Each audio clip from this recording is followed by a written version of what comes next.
ময়দানে তারা তাদের প্রতিশ্রুতি এবং তাদের কথার লড়াই চলছে। বিভিন্নভাবে আমরা নানা ধরনের বিতর্কের দেখতে পাচ্ছি।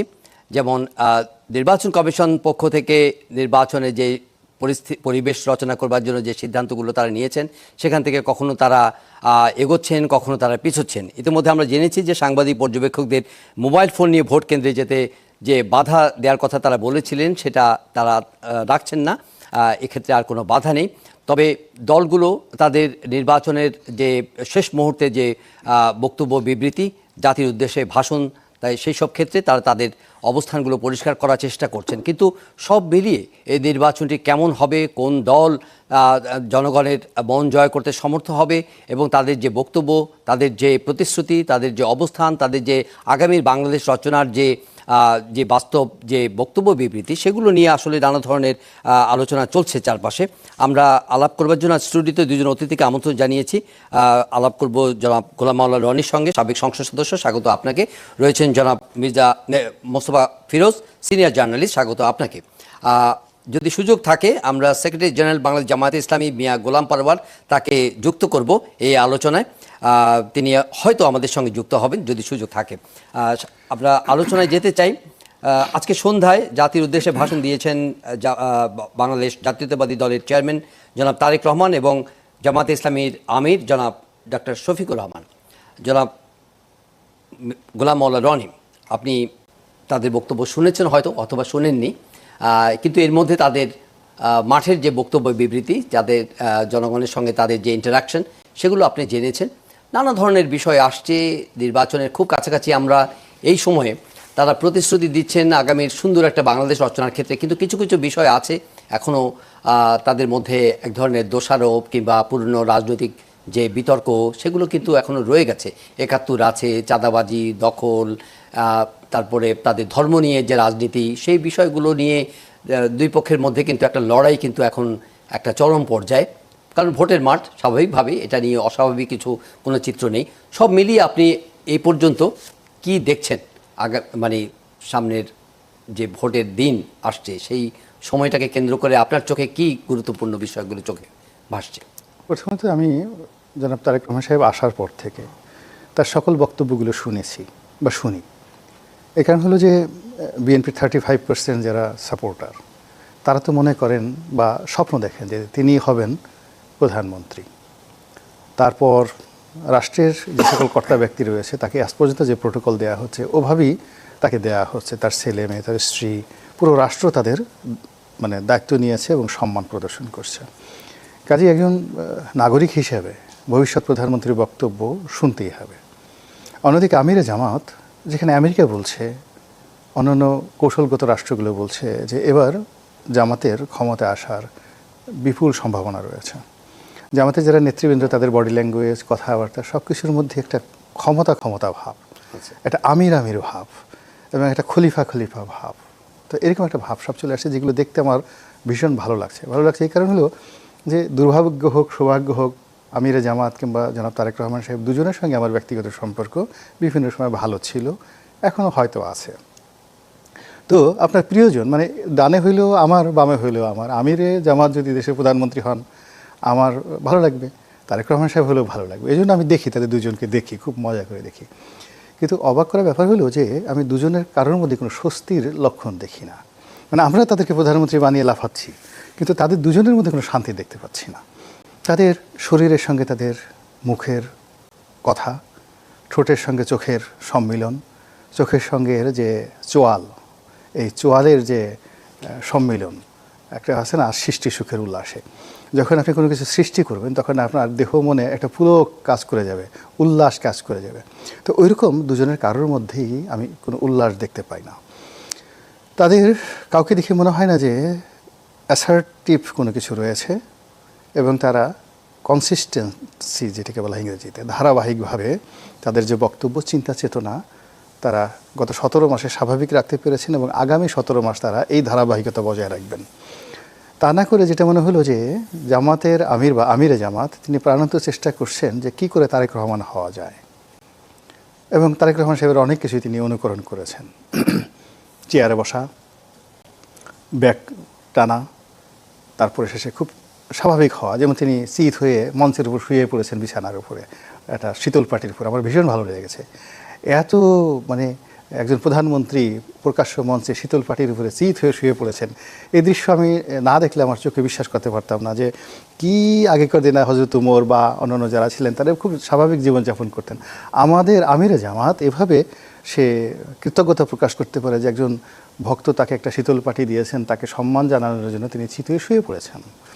আবার তারেক রহমান সাহেব তিনি আমিরে জামাতের মতো করে আরবি বলার চেষ্টা করছেন, তারপরে কোরআনের কথা বলছেন, হাদিসের কথা বলছেন, মা ফাতেমার কথা বলছেন, আয়েশা সিদ্দিকা রাদিয়াল্লাহু তাআলা আনহার কথা বলছেন, বদরের যুদ্ধের কথা বলছেন।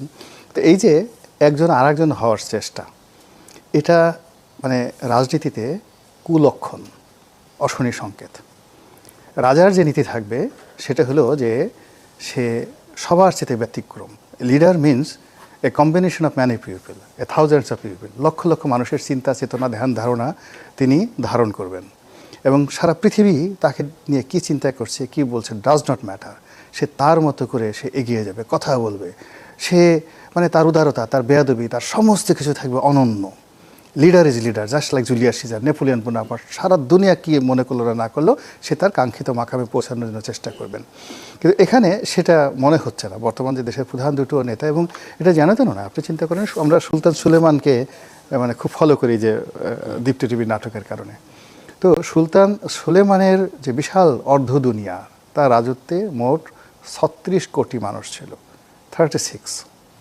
আর আমাদের এই বাংলাদেশে এখন 18 কোটি মানুষ। তো আপনি বোঝার চেষ্টা করেন যে অর্ধেক অটোম্যান সাম্রাজ্যের অর্ধেক। তো এই 18 কোটি মানুষকে নেতৃত্ব দেওয়ার জন্য আমাদের যিনি নেতা হবেন তার মধ্যে যে ভীষণ থাকবে, যে মিশন থাকবে, ধৈর্য থাকবে, সুযোগ থাকবে, শক্তি থাকবে, সাহস থাকবে, জ্ঞান থাকবে, বুদ্ধি থাকবে, লেখাপড়া থাকবে, তারপরে সে দার্শনিকতা থাকবে, ফিলসফি থাকবে, নীতি থাকবে, নৈতিকতা থাকবে এবং হিস্টোরিক্যাল হেরিটেজ থাকবে, ঐতিহাসিকভাবে এটা ঐতিহ্য থাকবে। দুর্ভাগ্যজনক হলো যে দেশের প্রধান দুইজন নেতার এমন একটা ইতিহাস আপনি বর্ণনা করতে পারবেন না, না শিক্ষা, না দীক্ষা, না পরিবার, না লিগেসি, না ড্রেস কোড, মানে অনুকরণ করবো আমি নেতাকে। ওকে, তো যার জন্য কেমন যেন মনে হচ্ছে সবাই নাচছে কিন্তু আমিও নাচছি, কিন্তু আনন্দ নেই। ওকে, জনাব মুস্তাফিজুর পরিষ্কার কিন্তু বলেছেন যে আসলে যদি আমি মানে হয়তো ইংরেজি শব্দটা যদি প্রয়োগ করি, যে কনভিকশনের অভাব আছে। মানে দুই নেতাই প্রাণান্ত চেষ্টা করছেন জনগণের আস্থা অর্জন করবার জন্য, তাদের মন জয় করবার জন্য মাঠে ময়দানে নিরন্তর ছুটে বেড়াচ্ছেন, কথা বলছেন, কিন্তু জনাব গোলাম আল্লাহ রনির দৃষ্টিতে কোথাও যেন একটা খামতি লক্ষ্য করা যায়। একজন আরেকজনকে অনুকরণ করবার চেষ্টা করছেন, নিজেকে ছাড়িয়ে যাওয়ার যে যে প্রয়াস, সেই জায়গার মধ্যে যেন তারা উতরাতে পারছেন না। ধন্যবাদ। না, রনি ভাই তো সুন্দর মন্ত্রমুগ্ধের মতন আমি শুনছিলাম আর কি, চমৎকার বলেন। আমার কিছুটা একটু দ্বিমত আছে। দ্বিমত আছে এই অর্থে, তারেক রহমান কিন্তু অনুকরণ করেনি, বরং তারেক রহমানকে সবাই এখন অনুকরণ করছে। এটা আমি খুব মানে দায়িত্ব নিয়ে বলছি। বাংলাদেশের ইতিহাসে উনি যে স্টাইলে বক্তব্য দিচ্ছেন, যে ভাষা ব্যবহার করছেন, যেভাবে হাঁটতে হাঁটতে কথা বলছেন, আমরা তো অনেকদিন মিডিয়াতে কাজ করি, বসে বসে কথা বলি। আমি নিজে আগে এক সময় যখন রিপোর্টার ছিলাম তখন একটু হেঁটে পিডিসি দিতে যে বারবার ধাক্কা খাইতাম, আমি পারতাম না, একবারে পারতাম না, একবার দুইবার টেক নিতে হতো। কিন্তু ওনার এই যে মঞ্চের এই মাথা থেকে ওই মাথার সামনে হাজার হাজার জনতা, আর পাবলিক যদি ভিড় করতো আমাদের তো গলা এমনিতেই আটকায় যেত।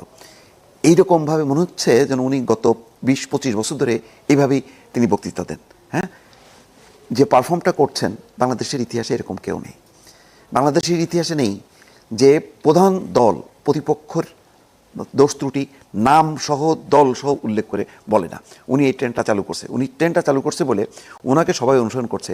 এখন কেউ আর মানে নামটা উচ্চারণ করছে না। তারপরেও কিন্তু ওই যে রাক্তর ফ্যামিলি কার্ড বলছেন, রাজার ছেলে রাজা হবে, এইটা হবে না। উনি দেখেন এই নির্বাচনী মাঠে আমরা কিন্তু সবাই চিন্তা করছিলাম বেগম খালেদা জিয়ার মৃত্যুর এই মাত্র কয়েকদিন পরে নির্বাচনী প্রচারণা হবে, এটাই হয়তো ওনার প্রধান একটা অবলম্বন হবে তার মা। কারণ বেগম খালেদা জিয়াকে বাংলাদেশের কোটি কোটি মানুষ শ্রদ্ধা করে, সম্মান করে, এটা বলার অপেক্ষা রাখে না। যে পরিমাণ ঢল আমরা দেখলাম কোনো জনসভায় দেখছেন উনি বলছে তার মায়ের কথা, যে আমার মায়ের আমি আসার পর তিনি মারা গেলেন, তিনি আপনাদের জন্য কাজ করেছেন, তিনি এই করেছেন ওই করেছেন, আমি মায়ের অসমাপ্ত কাজটা আমি সম্পন্ন করতে চাই। বাবার কথা বলেননি, বাবার কথাও বলেননি। উনি ওনার স্টাইলে যেভাবে এগোচ্ছেন, পাশ্চাত্যে আমরা কিছু কিছু ক্ষেত্রে এটা পশ্চিমা রাষ্ট্রনেতা নির্বাচনী প্রচার অভিযানে দেখি, সেইটা ইন্ট্রোডিউস করা এবং কত বড় ঝুঁকি, যেখানে বাংলাদেশের মানুষ অভ্যস্ত না, তার দল অভ্যস্ত না, সেখানে তিনি সেই ট্রেনটা চালু করে সফল হয়েছে। এবং আজকে শেষ প্রান্তে এসে এখন পর্যন্ত শফিকুর রহমানও তারেক রহমানের নামটা শুধু উল্লেখ করেনি, কিন্তু আকার ইঙ্গিত দিয়ে বলছেন, দলের নাম উল্লেখ করেননি, এবং তারেক রহমান তো বলেনি না।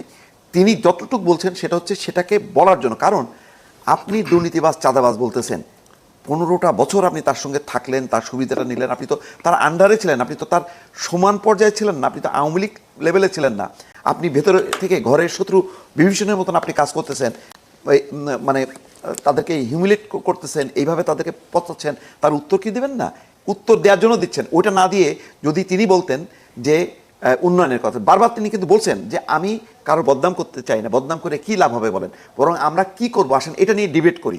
সেই ডিবেটের মধ্যে জোর করে টানার চেষ্টা করছেন, কিন্তু তারপরে দেখা যাচ্ছে যে একজন নেতা, শফিকুর রহমান বলি, জামাতি বলি, উনি সোশ্যাল সিকিউরিটি কার্ডের কথা বললেন, নিজের নির্বাচন ইশতেহার যখন বললেন, কিন্তু সেটা ভুলে যে তার একদিন পরে তিনি বললেন যে কিসের ফ্যামিলি কার্ড, ভালোবাসার কার্ড চাই। তাহলে সরাসরি জনাব মোস্তাফিজ দীপু, এই যখন অবস্থা, তখন কি আপনি বলবেন যে BNP should regret for indulging Jamaat Islami for long time as an political ally?